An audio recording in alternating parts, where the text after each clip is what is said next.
Sometimes life gets really heavy. And I don't mean just a bad day or a tough week. I mean the kind of heaviness that sits on your chest and refuses to leave. The kind that makes you stare at the ceiling late at night with tears in your eyes, wondering when things will ever get better.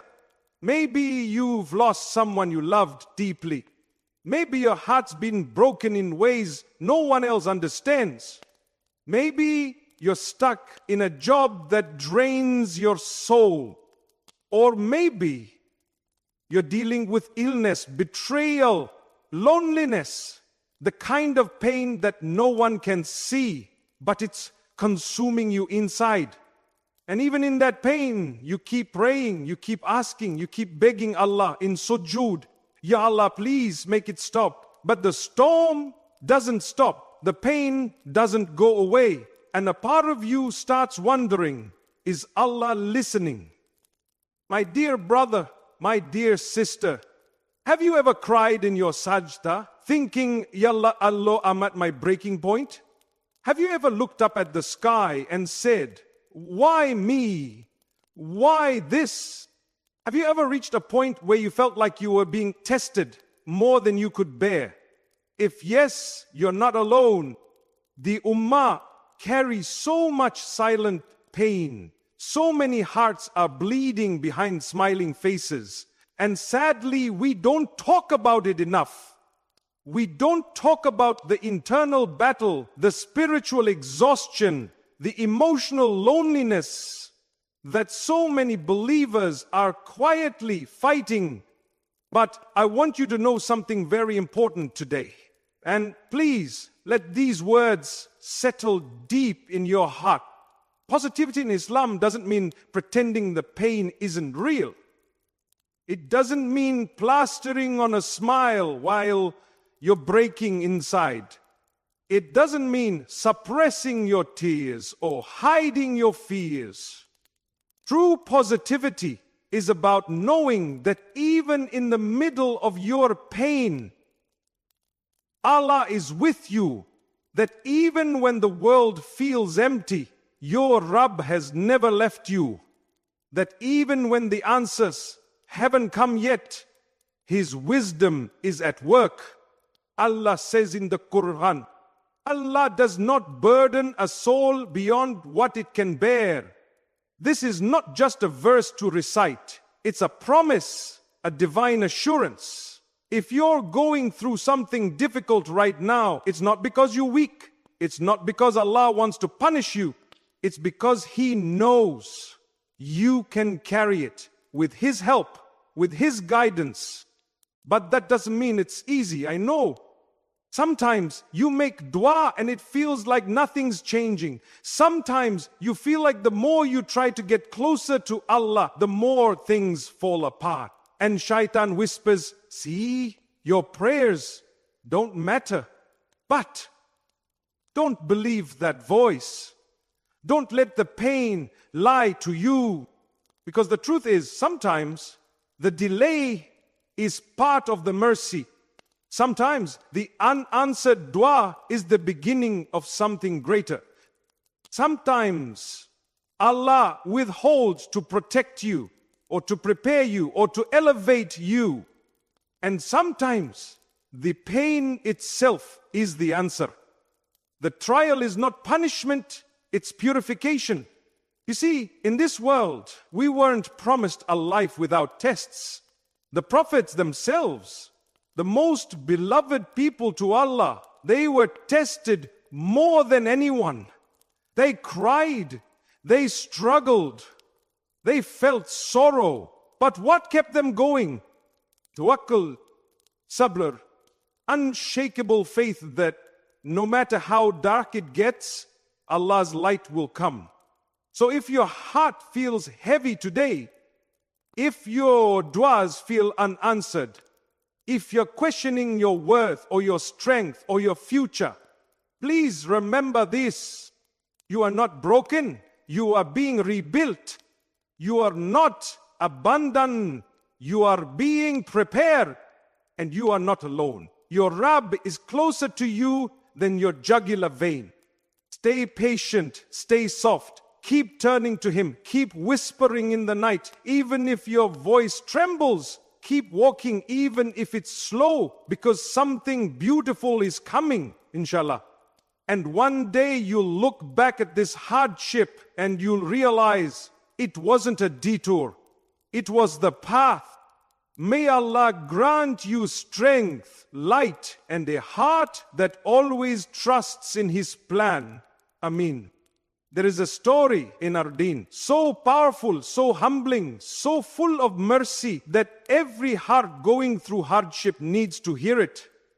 It's the story of one of the greatest examples of sabr, Prophet Ayub. Ayub was not just tested, he was shaken. He didn't just lose a job or a friend, he lost everything. His wealth disappeared. His health deteriorated until he couldn't even move without pain. His body was covered in sores, his flesh wasting away, and one by one his children passed away. Most people abandoned him, even his community distanced themselves out of fear. But one person stayed, his wife, and subhanallah, how she cared for him, loved him, remained loyal to him, even when he had nothing. That's a lesson in itself. But the real beauty of this story isn't just in how much he lost. It's in how he responded to the loss. Not once did Prophet Ayub complain. Not once did he say, "Why me?" He never lost his trust in Allah. He never lost his gratitude. Yes, he cried. Yes, he felt pain. But he knew his Rabb. And he knew that his Rabb hadn't abandoned him. Years passed, not days, not weeks, years. And then, after enduring every kind of hardship, he made a simple, gentle, and deeply powerful dua. Indeed, adversity has touched me, and you are the most merciful of those who show mercy. Look at the beauty in his words. He didn't even ask for healing directly. He didn't say, "Ya Allah, remove this from me." He just stated the truth. "I'm in pain." And he paired it with hope. "You are the most merciful." That's the essence of positivity in Islam. Not ignoring the pain, but believing that Allah's mercy is always greater than the pain. And how did Allah respond? So we responded to him and removed the adversity, and we restored his family to him and the like thereof with them, as mercy from us and a reminder for the worshippers. Not only did Allah heal him, He restored everything he lost. And not just restored, Allah doubled it.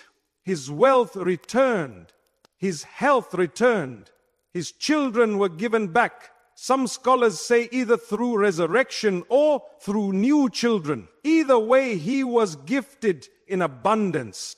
This story is not just about patience. It's about how Allah responds to that patience. It's about what happens when you stay loyal to your Lord even when life gets unbearable. You see, most people love Allah when things are going well. But the real test and the real beauty is loving Him when everything's falling apart. And Ayub showed us how that love looks. He didn't fake a smile. He didn't pretend he wasn't suffering. But he held on to one thing, his hope in Allah. And that's what we need today. Because maybe you've lost something too. Maybe your body is hurting, or your heart is breaking, or your soul is tired from a test that seems endless. And maybe people around you are saying, it's been years and nothing's changing. But the story of Ayub reminds us, even if the test is long, Allah's response is near. And maybe, just maybe, your dua is the next to be answered. But even if it's not, even if relief doesn't come in the way you expect, the reward for your sabr is being written right now. Every tear, every sleepless night, every moment you bite your tongue and say, all praise be to Allah, it's not going unnoticed.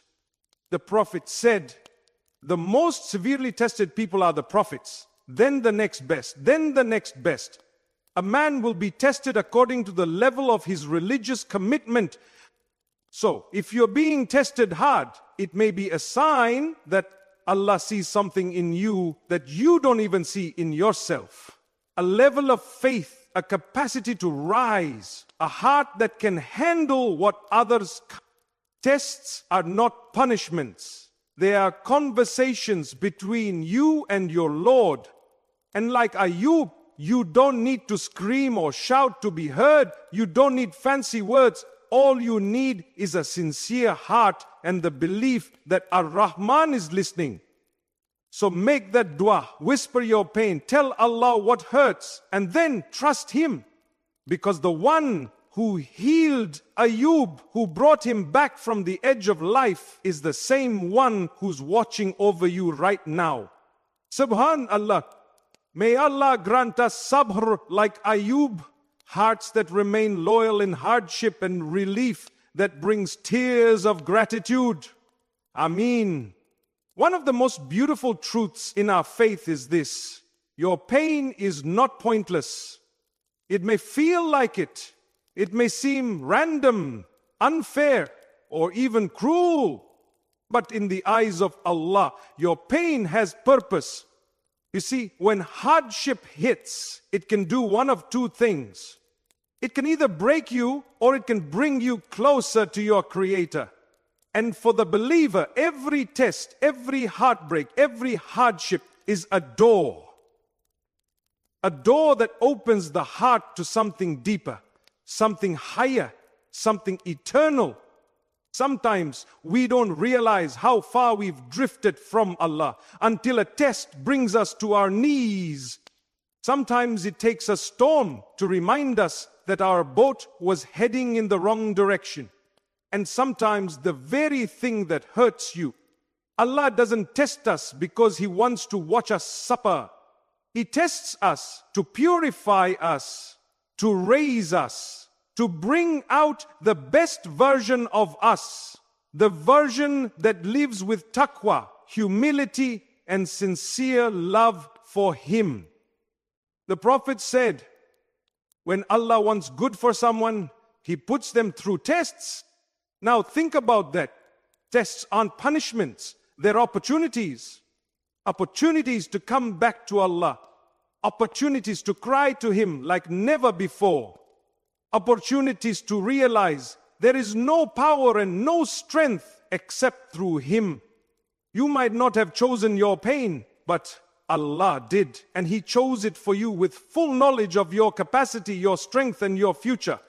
And sometimes the purpose of the pain is not to change your situation, but to change you, to change your heart, to soften your ego, to remind you who's in control. Let's be honest. When life is good, we often forget. When our bank account is full, when our health is strong, when everything is easy, we get distracted. We delay our salah. We rush our duyas. We fill our days with dunya and we lose the sweetness of our connection with Allah. But then something happens, something that shakes us, something that brings tears to our eyes, pain to our chest, and a desperate need to feel close to Him again.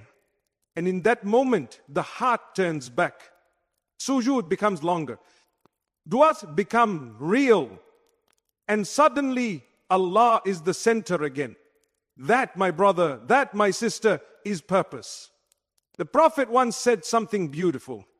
No fatigue, no disease, no sorrow, no sadness, no hurt, no distress befalls a Muslim, even if it were the prick he receives from a thorn, but that Allah expiates some of his sins for it. Subhanallah, even the tiniest discomfort, a headache, a paper cut, a moment of sadness, it's not wasted. Your pain is cleaning you, it's prepping you, it's elevating you if you respond with patience and faith. And it's not just about